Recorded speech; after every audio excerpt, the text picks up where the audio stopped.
This is the He Who Fights Monsters panel, and I'm your host, Paul Roberts. I'm the editor at threatpost.com. We're a security news blog. And we have a great panel today who I'm going to introduce in a second. Just a couple seconds on the ground rules or kind of how we're going to frame this. I'm going to introduce our panel members. We have a few slides kind of germane to what each of the panel members are going to say, and then we really want to take questions from you, but we only have an hour, so actually what we're going to do is hold questions for there's a Q&A session after this in Pavilion 4, which is 2 doors down on the right, I hear, and we're going to take questions there in the Q&A room afterwards, okay? And I know there are a lot of you who have questions that you want to ask. But the time for our panel is short. Okay, so I'm Paul Roberts. My introduction to this, Anonymous and Aaron Barr and H.B. Gary obviously came as a reporter, and ThreatPost covered this story as it was breaking, as did a lot of other folks. I got to know Aaron personally. He reached out to me after I wrote a kind of an editorial piece called Winning the War and Losing Our Souls, which was written at the time of the RSA conference. And if you remember, H.B. Gary kind of pulled out of that conference at the last minute after all of this stuff broke. Aaron reached out to me after that editorial, and you can Google it. I think because I was probably one of the few journalists who actually expressed sympathy for him and what he had to endure as a result of the attack by Anonymous. We all fuck up every once in a while, right? But most of us don't have Stephen Colbert kind of, riffing on our fuck-ups in life. And Aaron unfortunately did. He, at that time, myself and I know Josh, thought about DEFCON as a great way to kind of come back to this issue, hopefully with Aaron in our midst, to figure out what it all meant. And Aaron also, to his credit, very much wanted to do that. Unfortunately, attorneys got involved, in particular attorneys for H.B. Gary, which put the kibosh on that plan. They contacted Aaron. They, basically threatened a lawsuit if he were to appear in this panel. They called his new employer and let them know that they would be, pursuing legal action. And, Aaron's a guy who's got a wife and kids and a mortgage, and we all know how that works. But I want to, just in the beginning of the panel, sort of give props to Aaron Barr for having at least the courage to, put himself out there and propose to come up here, even if the lawyers kept him from doing it. Okay, let me introduce our panel members, starting from the left. Josh Corman is the Director of Security Intelligence for Akamai Corporation.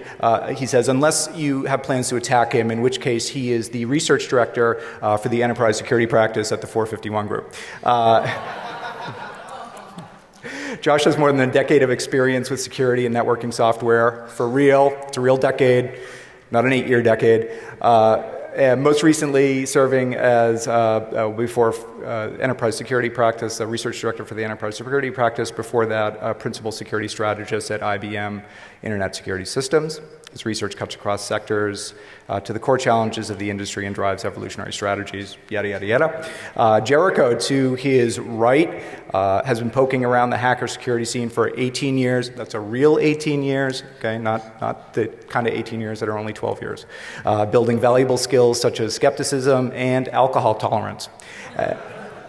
Which he's put to the test at this year's show. As a hacker turned security whore, he has a great perspective to offer, unsolicited opinion on just about any security topic.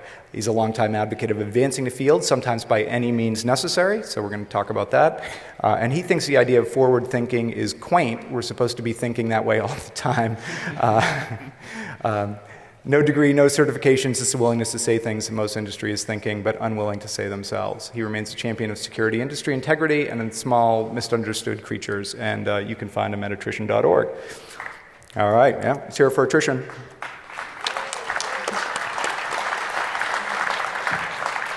To his right, Baron von R.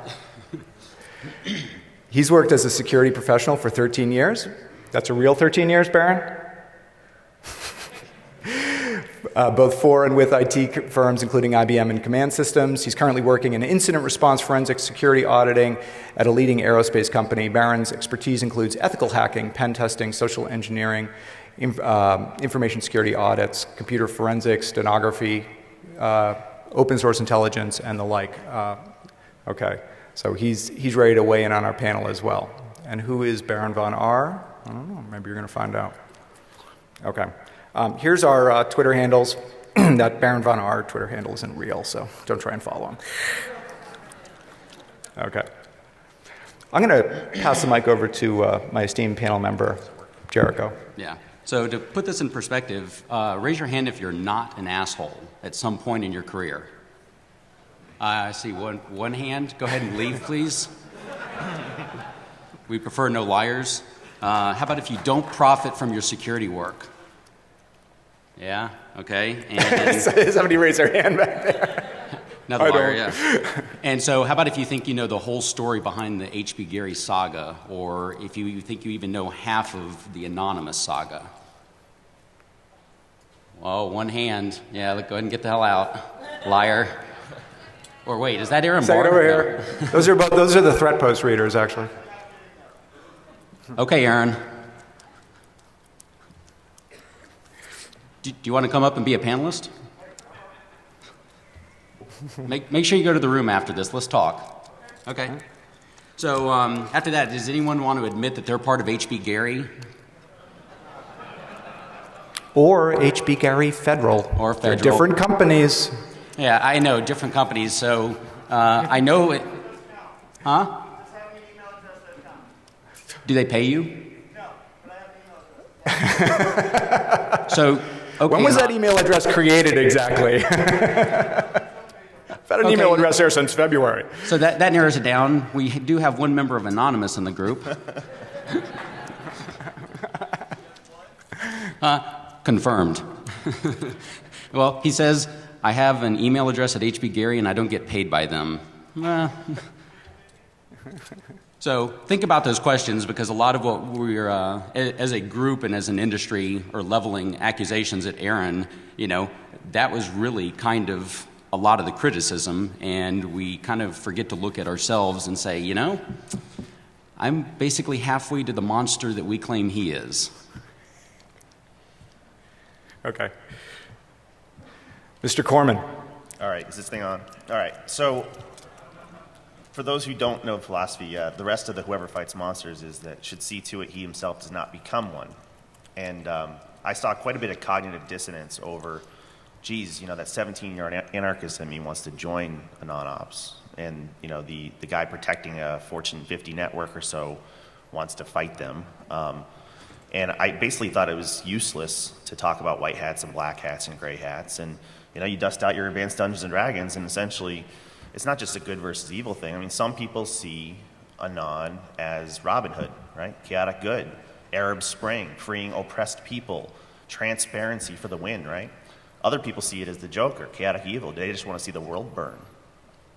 So what we tried to figure out is the conversation wasn't moving forward, so I just dusted this thing out. And the real defining characteristic isn't good or evil, they're chaotic, right? So we have a rise of the chaotic actor, so to speak. And most of the confusion or debate is we're romanticizing about the positive or attractive aspects of this, but we're not being very deliberate about which roles we want to play. And we're going to get to some of that searching your soul. I mean, that was the point of your article, was as we're fighting this, are we losing our soul? And Aaron's a living embodiment of he even violated his own personal ethic in some of his actions. And we just get so caught up in the activity that we're not in control of it, but rather a victim of it. So try to figure out through the course of this where you fit on here. But more importantly, where do you want to fit on here? Because in our pursuit to raise security awareness or improve security, we may actually be driving something far worse than the Patriot Act, right? We may cause powerful and uninformed people to act in powerfully uninformed ways. And real quick, he didn't realize it when he made the slide, but the boxes that actually have a hat, those are off limits. None of you in this room fit any of those bills. So figure out which of the other 6 boxes you are. Great. Barron, any thoughts? Well, I'm kind of in the middle of the whole thing. From a perspective of the government and the intelligence agencies, all of this kind of activity, especially on Aaron's part, is a part and party of what we've been doing since the beginning, since the forming of this nation: disinformation, intelligence gathering. So what Aaron did, yes, it kind of crosses the line when you start to talk to a company or in this case, a law firm that's going to go after individuals within our own country. Even the CIA wasn't chartered to do that. So, yeah, in my book, he crossed it. But as Richard Thiem said in his Black Hat tutorial, it's all gray. One man's terrorist is another man's freedom fighter. You just have to know where you sit, and you have to come to grips with it. Okay, thanks. Good thoughts. I think I'm going to start just with I think probably a question that the answer of which will maybe help us understand where each of you guys come from. But who is anonymous in your minds? Whether that's who they are literally or who they are kind of symbolically. I'll take a stab, but I think people think anonymous. Well, first of all, there's probably several participants in the room, maybe even on the stage. And it's not a group, right? I mean, we know this, but just to tell you things you already know, Anonymous is not a group. Essentially, it's like Taylor Rental branding. It's a franchise. I mean, some people that took the name were doing things like Arab Spring or something locally. It was just a way to it was almost like a post-secret, right? It was a way to do something without getting caught, maybe as a whistleblower, and it can form a very valuable part of our culture. I think it was kind of hijacked by smaller groups, and now it's become something that's maybe gone from public benefit to public menace, depending on who you are. I think my personal disappointment is if, in fact, you think this is going to make security better by showing failure. I doubt it, right? Anybody that's done work with Fortune 50, Fortune 100 CISOs, they're not going to do better security. They're going to do more security. Wait. So you're saying that pointing out failures is not going to help security? No. All right, let me refocus. This is my actual point. Any cause will have an effect. It just may not be the desired effect. And if we're going to do this, if we're going to have chaotic actors, I don't think we're going to eliminate, nor do I want to eliminate participants throughout that grid. I would like to challenge that if we're going to do something like this, let's up our game. Why don't we have a lulsec that targets child exploitation sites? Anybody following the Jester? Why don't we have more people doing things to map out or DDoS jihadist websites? We have an opportunity to not just cause chaos, but cause directed chaos, which is kind of an oxymoron. But if, in fact, we feel powerless that PCI has hijacked our industry, if, in fact, we don't feel like we can actually get our jobs done because management won't listen, there might be more constructive ways to channel that angst. I think that was an excuse, though. I think they just took that up after originally saying that they just wanted to smash things. So to make it have some sort of legitimacy and to maybe, when they do get caught, have some sort of case to make in court, saying, we were doing this because we believe in this. I don't believe that's the case. And I think it's been hijacked completely now, all the way up to the nation-state level. So we have actors in many countries attacking many different things, and they could be just red cells that are working from within other governments' intelligence groups because they're anonymous. And even after qualification, I kind of disagree. I mean, how many of us have been in the industry for long enough, and it's like, you work 40 to 80 hours a week and you're banging your head against the wall and you're getting paid to do it and they're still not listening. How long do we have to go through this before, we actually affect change? You can do pen tests for 15 years and go back and like every 6 months you retest and it's like, wow, you still didn't fix this remote service. You still didn't, sanitize input here. You're not learning your lessons. So maybe it is time for Anonymous or lulsec to come in, take these companies, bend them over and fist them and wake them up. Yeah. I would agree with... It's kind of anonymous as a business model, right? I would agree there's a need, but I think that the companies will just go back to their somnambulism the C-levels will just go back to playing with their iPads and their new toys, and they'll, go right across the policies and say, it's not for me, I'm a C-level. So no matter how scared you make them, they're just going to fall back into old bad patterns. It's not going to make a change. So, I'm not going to for a second say that there isn't the opportunity for something, some way to change the game. What we're doing clearly isn't working. I've seen the reaction of victims of LulzSec, and they're not getting smarter. I guess that's my point. It's that I think there's the opportunity here to catalyze a different conversation, to drive things forward instead of just banging your head against the wall for 15 years. I'm just not seeing that message sent equals message received. In fact, you look at the Sony thing, because of the earthquake happening and costing them far more damage and financial loss than the punishment campaign and sustained raping of 23 on your last count on your website. Best timeline of the Sony Ponage campaign is on the attrition site. But that almost made us go from, just think of a timeline. We went from unmotivated and ignorant of the chaotic actors or of exploitation to aware and motivated, straight past that to hyper-aware and numb, right? We've gone from inaction of one kind to inaction of another. It's actually not really hurting Sony that bad. As much as we felt like, rah, we showed the weakness in their security posture. This is a rounding error on the losses they had from the earthquakes. It's a rounding error. And my fear is that, again, powerful and uninformed executives are going to look at this as a highly acceptable loss. So I'm not saying don't do this. I actually like lots of aspects of this. I think it could be channeled into a catalyzing event.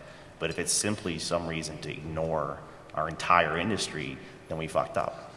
Well, you say that, these companies aren't learning, and for the most part, you're right, but just as an example, so Sony, they get bent over in all kinds of creative ways, and that's right after they fired all kinds of security staff.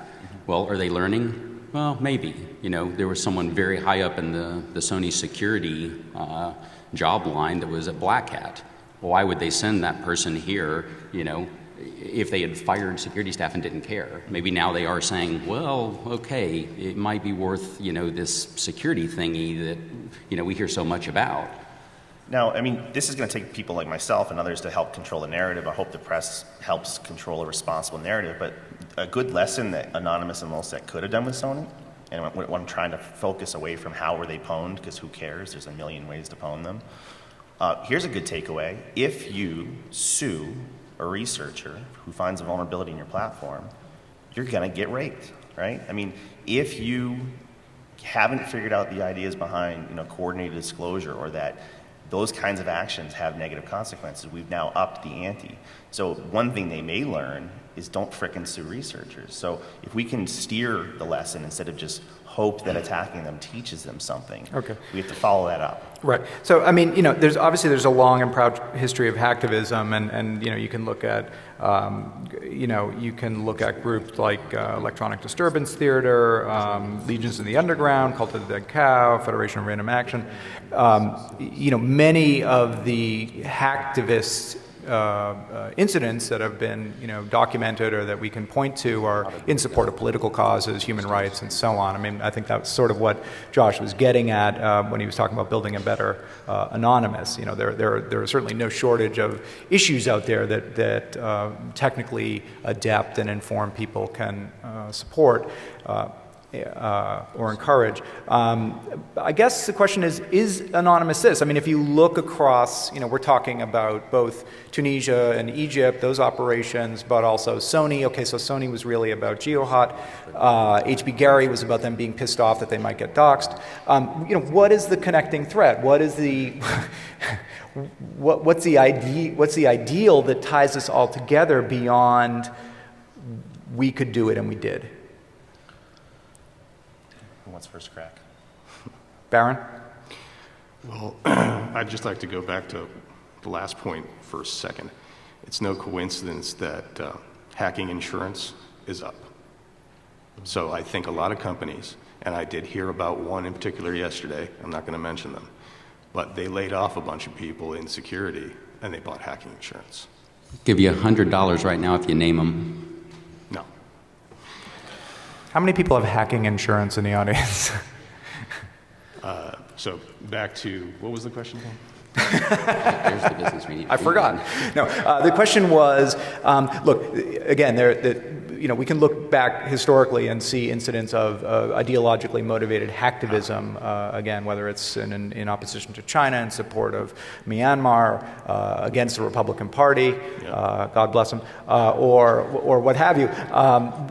But when you look at Anonymous, when you look at Anonymous and LulzSec, it's harder to discern what the message is. Certainly, Operation, Tunisia and Egypt seem like pretty straightforward hacktivist, examples of hacktivism. Sony, I don't know, and H.B. Gary, almost certainly not.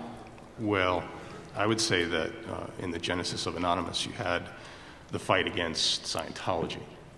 They actually had people who were involved in the groups who were involved in Scientology. They had friends, they had family who were getting, taken away. Chanology, right. So that was the start of it. They fought a giant entity with a lot of money and a lot of lawyers with an anonymous, attack. That led on to, this whole Arab Spring. They're trying to do something good. They're trying to set up comms in places that are, shutting down internets. But when it started to diverge into anti-sec, lulzsec, whatever you want to call it, right before H.B. Gary, it became something completely different. And I'm not sure completely of the motivations to start. I know that Aaron had said things. He had said them publicly on the news, and they didn't like it, and they just took him down. His fault, frankly. After the spool came out and everything started to come out about what they were doing, a lot more people jumped on the bandwagon. But after that, LulzSec really seemed to kind of lose its aegis.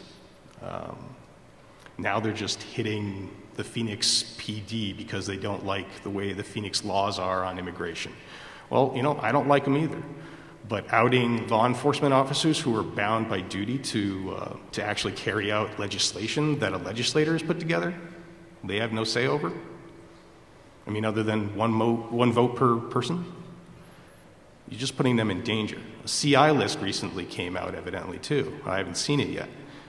But, there could be people in danger now because their names are known as CIs. I also know there's a lot of practitioners in the room. We like to break stuff in part of our persona. And he mentioned Richard Thiem. I mean, he's going to present again today, I believe. But if you haven't seen him present before, first of all, you need to see him present. But second, he's really resonating with a lot of the themes that went in the preparation of this panel. But in your day job, right, you've been working really, really hard to try to make sure you can accomplish your mission. And when you see these really high-profile, high-visibility, noisy attacks, it's going to cause the shift of focus there, right? Now, guess what? I don't really give a crap if they stole a bunch of credit cards. There's been very little negative consequence to the loss of a highly replaceable credit card. What I really care more about is losing intellectual property. It's the irreplaceable. So this is actually distracting you from your core mission, just like PCI is distracting you from your core mission. So your executives are distracted from risk management to PCI. Now they're distracted from risk management to loud, noisy DDoS attacks. What's actually going to put your organization out of business or cause layoffs, it's the loss of those irreplaceable assets. So we're now have a new noisy thing that distracts us from the actual mission we have. Now, we didn't bring it up yet, but I mean, there were groups that were taking down child exploitation sites. Anybody in here like child exploitation? It's okay if you do. Not really. But anybody in here, that's something we could all get behind, right? But there was a group, at least one group that I knew of. EHAP, back in the day. Let's up the game, right? There's some bad people doing bad things. I don't know, raise your hand if you dislike FUD in our industry. Okay. Oh, come on, more hands than that. Come on. Wake up, guys. Now, have you ever encountered a vendor that was totally full of shit? Okay. Hell, let's just have a medium grade nobility of a chaotic group. How about we have a published treatise that if you do any of the following definitions, three definitions of FUD, the cause of these three things will lead to the effect of a 3-day shame and DDoS campaign. And we will basically have a disincentive and deterrent for bullshit vendors spreading fear, uncertainty, and doubt. In short, Anonymous needs to make a menu, you know. For the appetizer, I'll take a 2-day DOS, you know, then the breach. And I'm not even advocating vigilantism, right? But I don't think it's going to go away. It's more a matter of, if we think this industry is dysfunctional or we don't think we're being heard, let's have a more strategic and intelligent approach to it, right? If you don't do these 3 things, you will never hear from us. If you do these 3 things, here's exactly what will happen to you. I think you may have more chance of random chaos motivating stupid fear to very targeted cause and effect may actually modify behavior. But, go ahead. I'll go and advocate vigilante justice in some cases. I'm fine with it, you know. Once again, if Anonymous is taking requests, attrition, we keep a list of companies that have legal threats against researchers. You know, so someone finds a vulnerability or some new cool bypass, and a company swoops in and says, you know, if you publish, we're going to sue you. Well, there you go. There's your top 10 list of companies that really need to be bent over one way or another. And the same goes again for HB Gary. They need to be taught another lesson. You know, threatening to file an injunction against Barr for talking here. Something about free speech comes to mind, but I don't know the exact quote, you know. So HB Gary, now, not only are you a bunch of assholes that said, oh, wait, no, that's HB Gary Federal, not us, you know. So, yeah, they laid all the blame on Aaron Barr. Oh, he's the mega asshole. But wait a minute, now that he's gone, you turn around and you show that you have, you know, I want to say a more evil streak by trying to limit him. And, you know, again, Paul covered this. I understand why Aaron backed out. And the kind of neat part is that originally there's 2 times he tried to back out of the panel. The first time he resolved it. You know, he talked to his new employer and he still made the effort to get on the panel. And that was really cool of him. And then the second one was, you know, it's too much. Like I said, wife, kids, mortgage, he's got too much to lose now. So, you know, just take it all into account and consider the entire picture as much as we know of it. Yeah, and I want to talk about HB Gary because I definitely don't want to reward them for you know, suing Aaron off our panel and trying to, you know, squelch discussion of you know, what was revealed by the hack of that company and what came out of those emails. So we are going to talk about that, and we're not going to let HB Gary kind of get away with stifling that discussion. But just to follow up. I'm wondering, when you're talking about, you know, Anonymous or something like it as a tool to enforce best practice, I guess, in a way. Drink. Huh? You said best practice. Okay. So, yeah. Sorry. But you know, isn't what you're sort of sketching out a kind of vigilantism? So, you know, it's like. You know, as somebody said to me yesterday, it's like the Clint Eastwood movie. You know, sort of Clint Eastwood comes into town, but of course you never know what town Clint Eastwood's going to come into. You know, you never know where he's going to choose to, you know, enforce order or enforce his version of order, and you may not agree with his version of That's order. right. But I guess I'm acknowledging that this is happening, and I'm put my big boy pants on and saying it's not going to go away. I mean, just look at what's happening within Anonops or LulzSec. I mean, they're turning on each other. We now have topiary in custody, if you believe it's topiary. And there's good evidence that it is. They're going to lean on him. They're going to squeeze him. He's going to turn. I mean, some of the doxing events we saw were basically rifts within the group. So when you don't have an organizing principle, when you don't have a mission or a goal, you're just kind of doing shit, it self-destructs to a certain extent. So I think there's an opportunity here that if the real driving force was that you think security sucks and you want to make it better, that's an if, right? It's a conditional statement. I'm not so sure that the current, you know, 1.0 or 2.0 is working.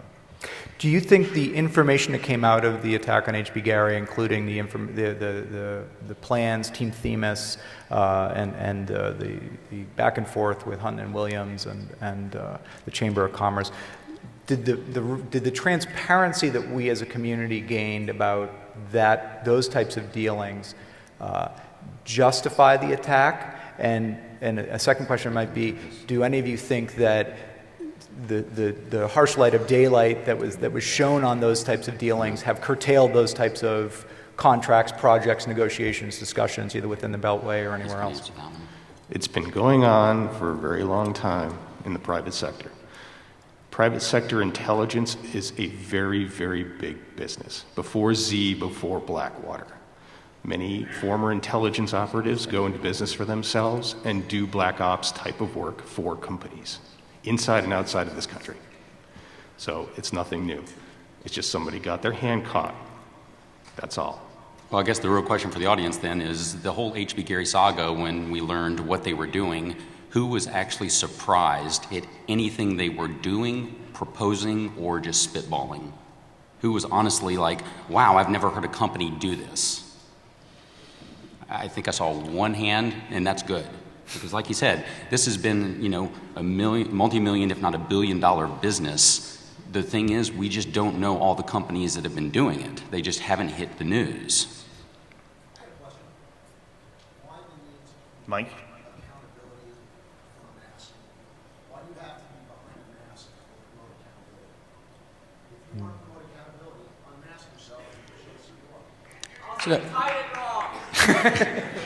Yeah, we were in a hurry.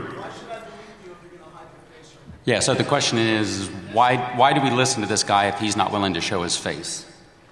Shall I unmask myself? Are you a vet? Well, wait. Wait.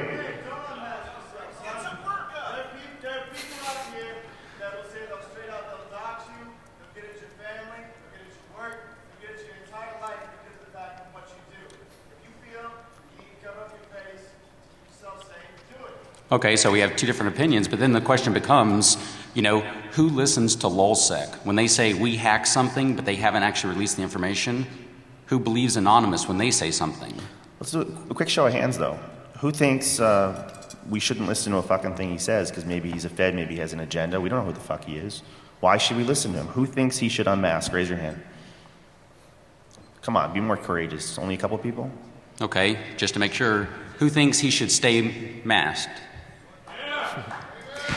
I think this is what they call a self-selecting population. So, real quick, that's an excellent question, but it goes back to why does someone need to show their identity if they're making good points or if they have relevant experience, And now that we're a little ways into the panel, I'll say we vetted him. We know his background. We know some of what he's done, some of which he can't talk about, and we know that he will add a certain perspective to the panel. So we were fine with that, him coming on, claiming to be anything he wanted to be. Within reason. I am a squirrel.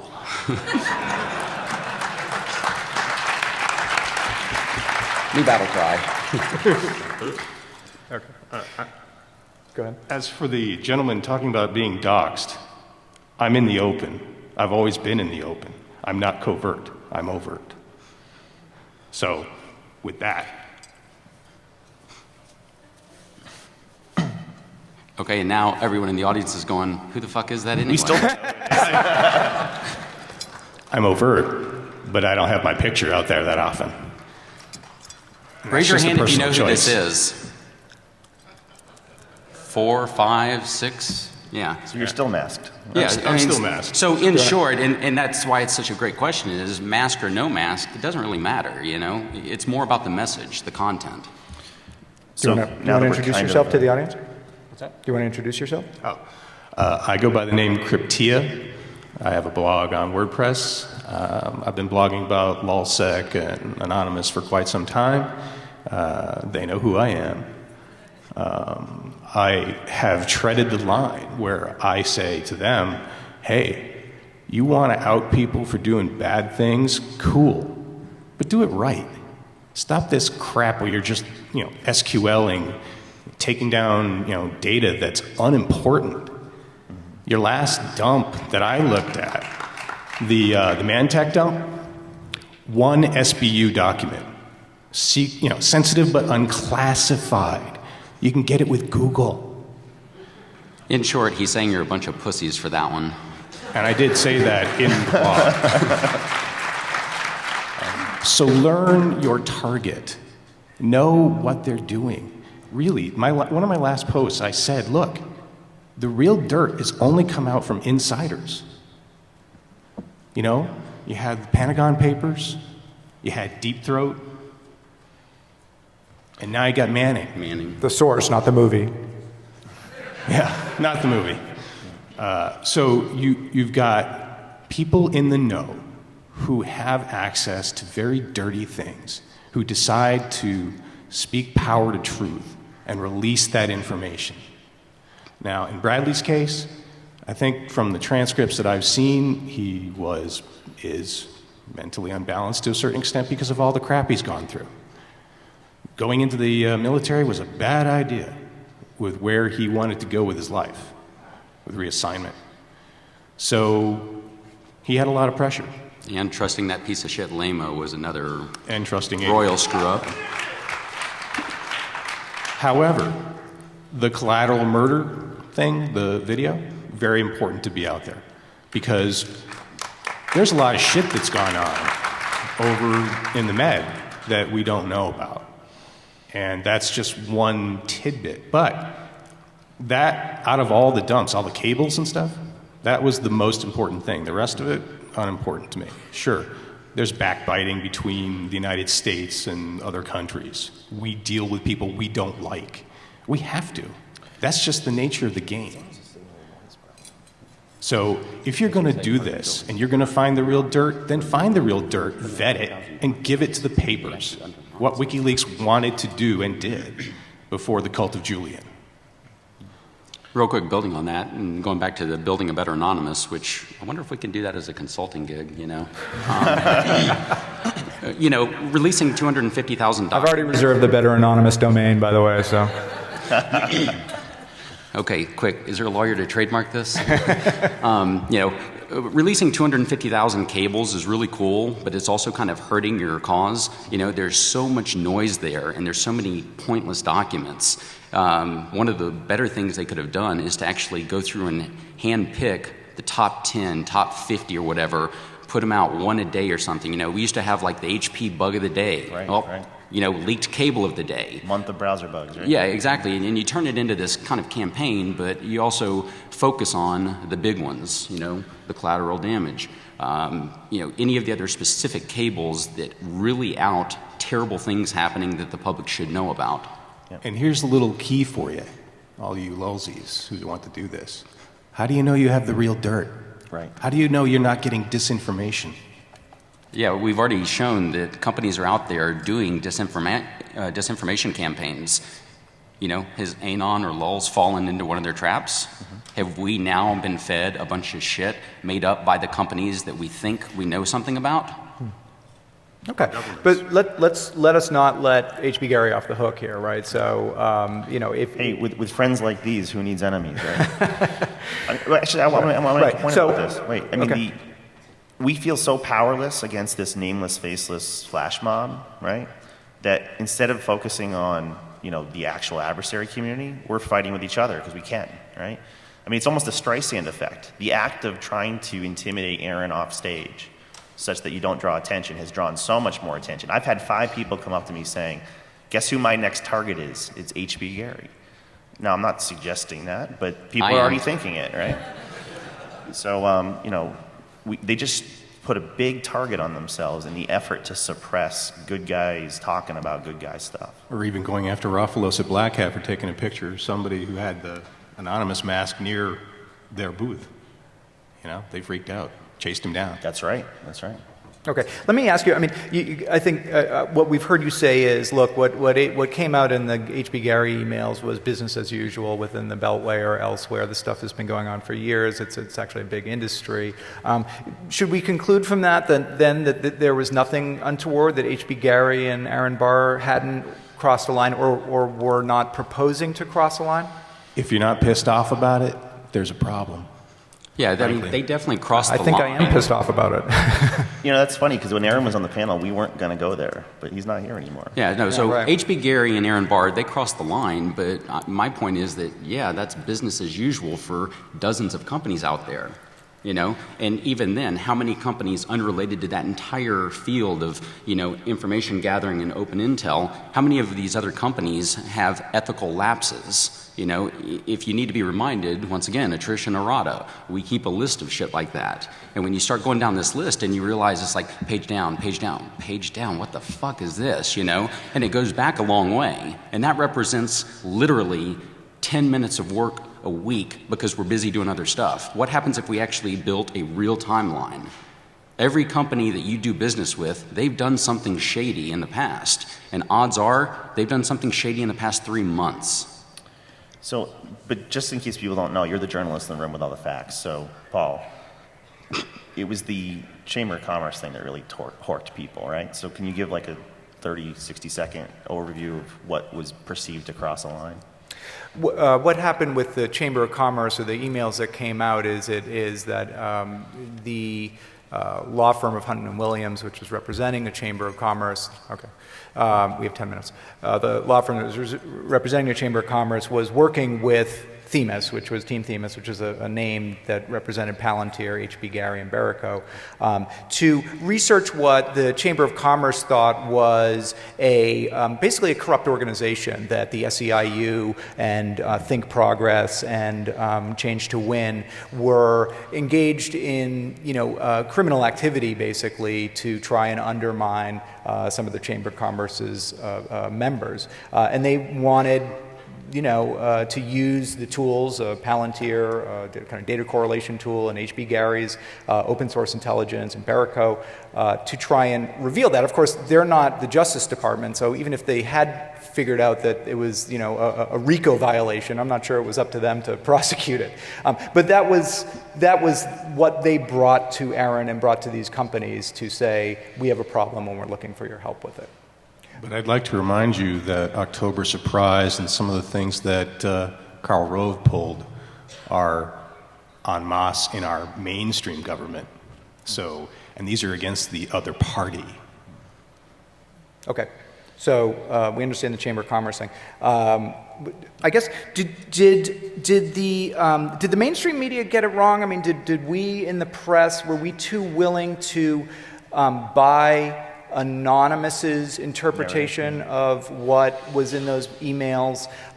Would we have felt differently if instead of the Chamber of Commerce, it was a plan by a politically left-leaning or progressive group to interview, to investigate Koch Industries and Americans for Prosperity and some of the groups that have, probably this audience generally more up in arms. I mean, was our feelings about this tempered or colored by who was being, who was who was behind the law firm, who was paying for this, and what the mission was?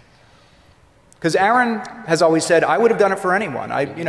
Sure, Chamber of Commerce, but I would have done it for, Greenpeace or PETA, or it didn't matter. I mean, it was just they were a customer. He's client agnostic. Client agnostic, right? Everybody's their money's all green. Does it matter? Did the press get it wrong? I think you can generically say yes and no. The press is kind of a nebulous group like Anonymous. I mean, some of the journalists, I think, at least got it right or put a fair perspective on it, and some of them, sensationalized it. I think he's right. I mean, 60 Minutes is doing a long piece on the whole thing right now. It's going to come out in the fall. Huffington Post is doing some investigative journalism on this. There's a couple stories being done, and there's two scary things here. I've personally seen evidence that they've been manipulated on the narrative. They're being socially engineered trivially, so the press is becoming an asset of the LulzSec and the anti-sec. I've also seen that if you are trying to be an anonymous, the word truly anonymous source to the press, I accidentally socially engineered out their sources without trying, right? So I think right now it's probably asymmetrically in favor of anonymous because the press doesn't have the filter some press do, some of the better journalists in this trade space do, but for the most part they're being played like a fiddle. Okay. Do organizations have a right, let's kind of step into the Chamber of Commerce's shoes. Do they have a right to protect themselves from damaging or illegal activity in the same way that nations do, the United States? So we're not going to argue that the United States has the right to have cyber offensive capabilities. Do corporations have the same right? This is why I'm really pissed off that H.B. Gary, federal lawyer, to Aaron off the stage, because he had a couple really cutting questions. He had a couple really excellent points. And there is a chance now to finally have a discussion about what is lawful for defending your own interest. You know, how far can you take it? If someone breaks into my home physically in my state, I can shoot and kill them. We have almost no ability to fight back, to hack back, to do any sort of forensics. We don't have the laws have not caught up with that yet. So I liked the forcing function of this particular case, because it asks us, and it might start challenging the discussion of what is lawful hackback. You know, and because there aren't laws, there's a lot of gray area and ambiguity, and maybe if you consult with your own internal counsel, maybe you should start stretching that ambiguity right now, because we cannot withstand an attack on pure passive defense. We are getting our asses kicked. Others? Nation states have rules that they've set up. Corporations are corporations, but they've recently, well, I don't know how recently the ruling was, but they're considered personal entities, a single entity that can be treated as a person. You know, that whole thing with the Supreme Court recently about money and advertising and all that. So if you as a person are hacked and you hack somebody back and you're caught, are you just going to say, well, they attacked me and virtual castle law? It's not going to work. So no, they didn't have the right to do that. Take a look at offensivecountermeasures.com. Some of the stuff Paul Akam is doing, John Strand's been doing. They're not saying these things are legal, but we're going from purely only defense to maybe unlawful offense, and there's a continuum there of active defense, and there's some things where there's a lot more you probably could do, and if you get some legal coverage in advance, you could probably stretch that a little further. And also, let me reiterate for the people who came in later, we are doing a question and answer session immediately following this in Pavilion Room 4. Also, I'm looking on Twitter for questions. I think the hashtag is TPanel. Thanks for breaking it, Chad. Twitter's broken again. Well, if it comes back up, TPanel is a hashtag, and just send me your questions. I will be checking it between here and the Pavilion 4. Let me ask you: Is Anonymous protecting us? Is Anonymous standing up for us, or is Anonymous terrorizing us? And I guess one question I would ask to the audience is: how many people here feel like they would feel safe taking a public position in a blog post, quoted in a news article, being critical of Anonymous, being critical of their actions? And how many people would feel safe doing that, like that wouldn't result in them getting attacked? Are you sure you're not sticking your penis in a hornet's nest? Right. Sorry? Well, safe meaning you don't feel like you don't worry that you would be retaliated against. Yeah. Okay. So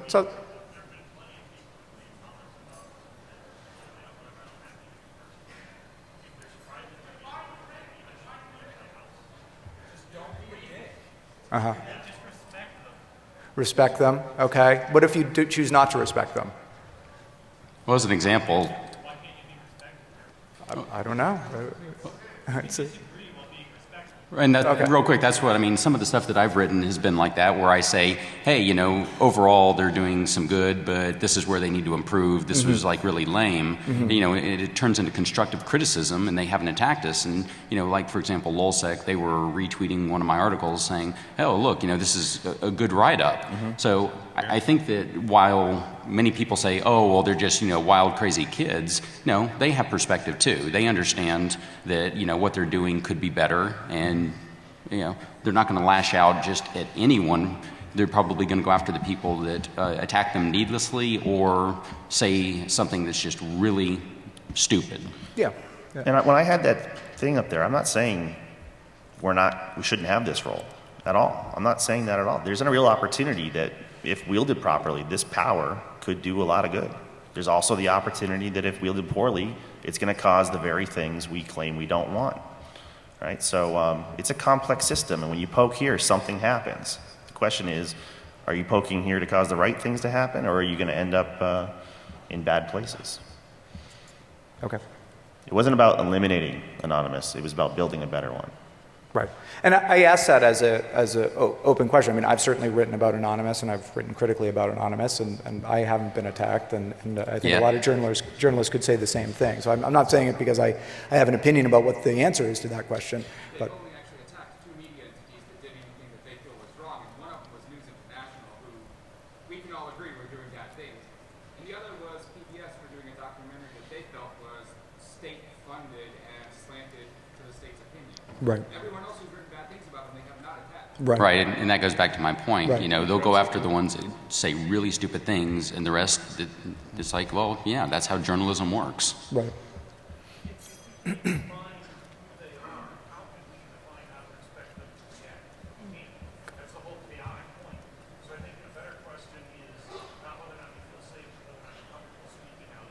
Right.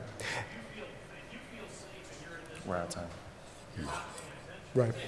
Right. Well, and to the point here, they've only attacked 2 news organizations. It's kind of like, if you're Armenian, we've only attacked 2 Armenians, and one was this guy, and the other was that guy, and so if you're Armenian, you probably don't have to worry.